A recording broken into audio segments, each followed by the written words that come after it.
TIFU by taking my wedding ring off at the gym, by user Brookwood. TIFU up taking my wedding ring off at the gym. Long time lurker, first time poster, and I am posting from my phone, so please forgive formatting. I have just recently arrived home following this foo. I, a very happily married 36M with a small herd of children, have been going to the gym in my little town since November 2022. I always go after getting the kids to bed, which generally puts me there around 8:30 p.m. The gym I go to has 2 rooms.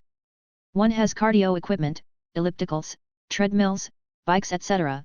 The other room has free weights and various other torture devices. My routine begins the same every time, with 9.1 to 9.5 miles on the bike, which leaves me in a state similar to that of a walrus that has just managed to pull himself onto an iceberg, very wet and breathing heavy. This process takes me to about 8:55 p.m. I enjoy hitting weights at this time because the gym is often, not always, empty, and it leaves me to grunt and groan in peace. Tonight the gym was not empty when I entered the weight room. Now I mentioned that I have been going to the gym since early November. In that time I have gotten used to the people that do spend time in the gym past 9, and this person was new. Not a big deal, she had brought her own yoga mat. The ones in the gym are blue and red and this one was TIFU, and she had her phone set up on a stand. I assumed she was making a video. Both of these observations were made as I walked down to my trusty bench to start my bent over rows. I grabbed my dumbbells and sat down to continue my ritual and TIFU. I always remove my wedding ring before I lift and tuck it in my right sock for safekeeping. If I try to wear it, it digs into my hand and makes things most unpleasant. So I start grunting out reps with OL righty and just nicely switched to lefty when I feel a tap on my shoulder. So I stopped what I was doing and turned to see new girl standing behind me, sporting a menacing glare and wielding her iPhone. I popped out my earbud and asked what was up. The following conversation is as I remember it. Me: hey, what's up? New girl: you're disgusting. Me: excuse me? NG, you saw me in here and took off your ring, planning on chatting me up? This is a little paraphrased, she swore a little too and I wasn't taking perfect notes. Me: what? NG, you're gross. Me: okay. I proceeded to put my earbuds back in and get to work while she stormed to the other side of the gym and started packing up her stuff. I watched her head for the exit while I was resting between sets. Anyway, I'm rowing away and out of nowhere I'm blasted with a cascade of liquid, which leads me to drop my dumbbell and spin around to see what's going on. There's new girl with her recently emptied pink Yeti screaming at me, I'm assuming for being gross. It was unclear as I had my buds in still. I remove my earbuds so I can understand her and she storms away. I think the highlight of the exchange is that my gym shirt now smells like vodka. Do most people drink at the gym? Am I doing this wrong? I'm home, showered, and explained why my shirt smells like I've had a raging party to my wife. We've both had a good laugh. If I see new girl's video on social media, I'll be sure to share it here. I don't know who she was, but it's a pretty small town, so it might pop up. Cheers. TL. Dr. I took off my wedding ring at the gym, causing a lady I've never met before to go bananas. Edit. Well, this got a lot of attention. So I had emailed the gym owner last night at the request of my wife. She feels the same as many of you, that this lady could be dangerous to others. He has already emailed back. Apparently new girl received a ban early 2022 for aggressive behavior with another gym patron. Owner is going to call me later today for some follow-up. I will definitely look into the silicone rings. Thanks everybody. Edit. Final update. I had initially planned on responding to a bunch of the comments, but there are just so many. Anyway, new girl's previous aggression was verbal. The gym owner has deactivated her key fob and placed her on perma-ban. He has also called a few of the smaller gyms in the area to give them a heads up. Super cool dude. Thanks everybody for the thoughts and advice. I know I've let a bunch of you down by not pressing charges, etc. But I also know I have made many of you proud by completing my cardio after lifting tonight. Before I left for the gym tonight, my wife recommended a raincoat for protection. She's the best. That's all for now unless the video surfaces. Cheers. TIFU by showing my friend their doppelganger, by user Salta Drink. I was on the tube on the way to see some friends in North London. Whilst looking around on the tube to pass the time, I noticed someone a few seats down that looked remarkably similar to an old friend of mine who I hadn't spoken to or seen for a while, although this person was a lot rougher round the edges and about 20 kilograms heavier than my friend is. As the resemblance was uncanny, I decided to sneak a quick photo of the person to send to my friend. When I got out of the tube and regained service on my phone, I sent them a message with the photo with the caption, "This guy looks just like you if you packed on some pounds." The message was opened almost immediately. No reply for a few minutes. That is me OP. I haven't been able to respond yet, I'm too embarrassed. I feel truly awful about it though. Serves me right for being a bit of a twat. TLDR took a photo of someone on the train I thought looked like a fat version of a friend I hadn't seen in a while, sent it to my friend and it turned out to be them. TIFU by holding a grudge for 29 years against a kid at school who called me carrot boy, by user _man_TIFU. The names including my own have been modified to false names. About 29 years ago I was in the 3rd grade. I took one of the carrot packs out of my lunchbox, the kind that came with a little cup of ranch dressing. All of a sudden this kid Balthasar said, "Hey everyone look, Tim is a carrot boy." Everyone at the whole lunch table started to laugh. I couldn't believe it. For some reason, that incident really stuck with me. Nobody really brought it up again, but I became self-conscious in elementary school for eating carrots. Later, I lost the self-consciousness, but all through school and into adulthood I always thought of that and built it up in my head as this big disrespectful insult to me. Whenever I eat carrots, the memory pops up, basically involuntarily. Whenever I see carrots I remember Balthasar going, "Hey everyone look, Tim is a carrot boy." And hear the laughter. What you should know is that I am from a small town, and although I left a lot of the kids I knew are still there. I saw that over the holidays there was an impromptu high school reunion event scheduled. I decided to show up. I haven't seen these people regularly in a long time.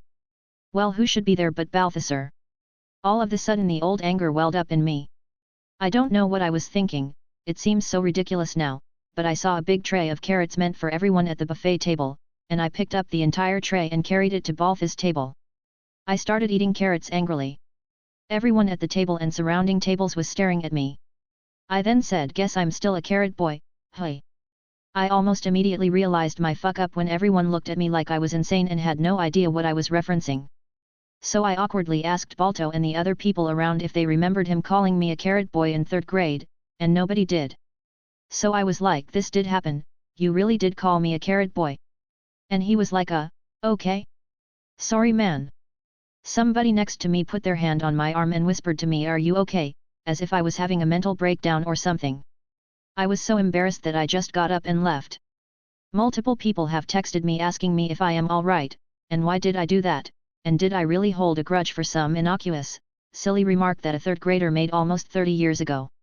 When it was put to me like that, I realized maybe I was the one being weird. Balthasar wasn't like a bully or something. Aside from that one insult he never did anything else to me, and in high school was kind of known as being a do-gooder. I had built it up as this major incident but nobody else even remembered it. I was horrified to find that several people from the reunion unfriended me on Facebook, and I saw photos of the event and somebody had tagged me in the background as Carrot Boy, and none other than Balthasar responded to the post asking the poster to remove the tag, even though several other people had replied with laugh emojis.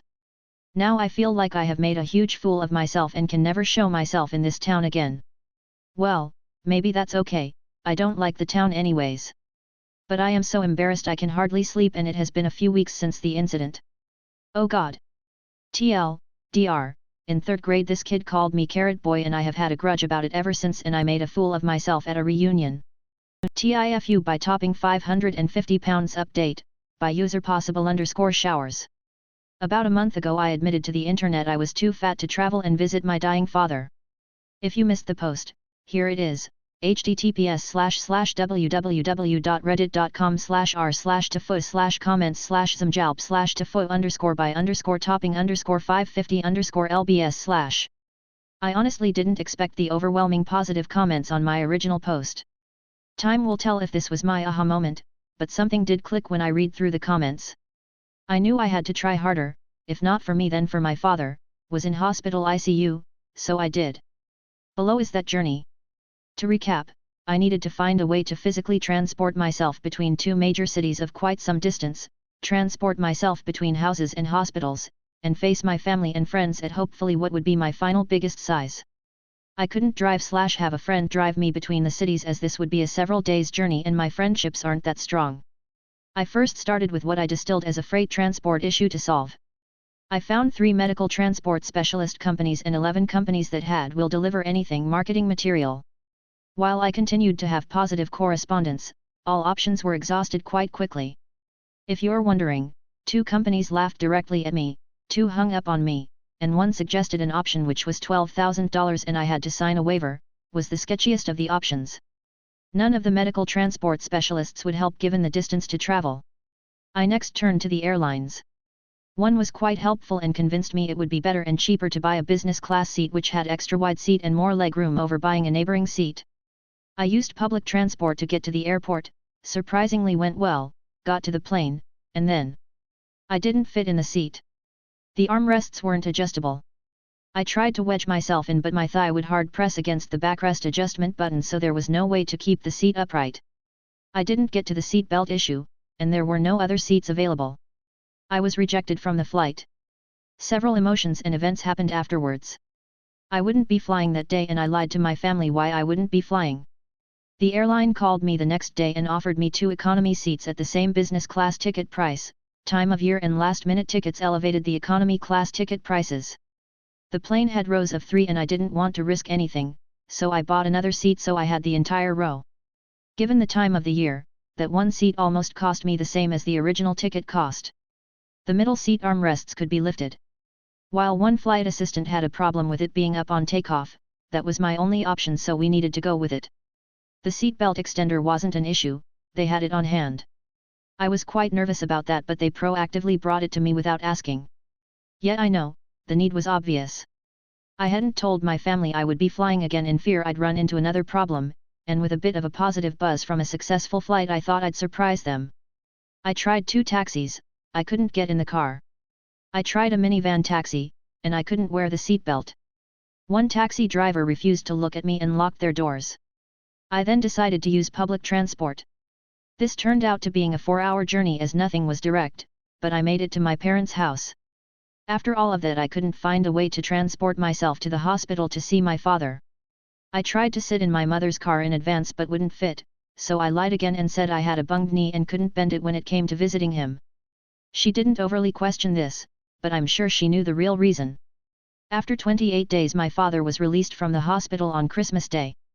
I saw him at my parents' house. He is doing a lot better, has long COVID, and he never said anything to me about my weight. All of the family conversations were centered around my father. I couldn't find a way to start a conversation about myself either, even with my mother whom I'm the closest with. For another time. My mother suggested I use a different bathroom for showering. It had a bigger door to access it. I declined and squeezed into the usual bathroom. On reflection, she was trying to help me and be more comfortable. I'm an idiot for not picking up on this in the moment. I lied again when I returned home, saying I would catch a taxi as I had an ungodly hour of a flight. I repeated everything in reverse. As for my health, I have started another attempt at weight loss.